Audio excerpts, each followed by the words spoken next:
So it was just a net. Very very simple, trading below working capital on the balance sheet.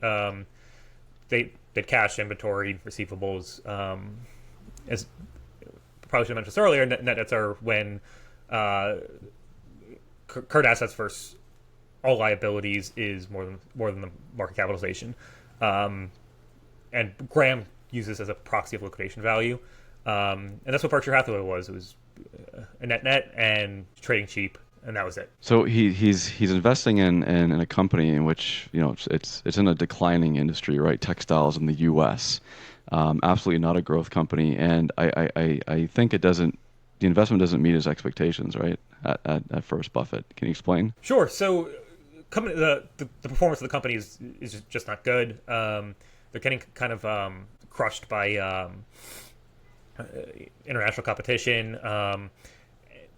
Also, quick plug. Adam Mead wrote a great book on the history of Berkshire Hathaway, the actual corporation, which goes into like great detail on this stuff. But generally, competition was just eating their lunch, and they were earning mediocre returns.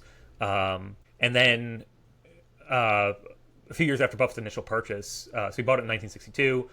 In 1965, he ends up taking over the company, and the reason why he kind of goes about this is because he's talking to the president of the company, asking him what price he's going to tender at, and they agree to a price, and he gets a letter a few weeks later, and it's about 1/8 short of what the price they agreed upon.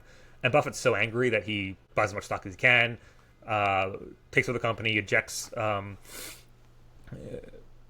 president, and changes management, and eventually becomes CEO and chairman.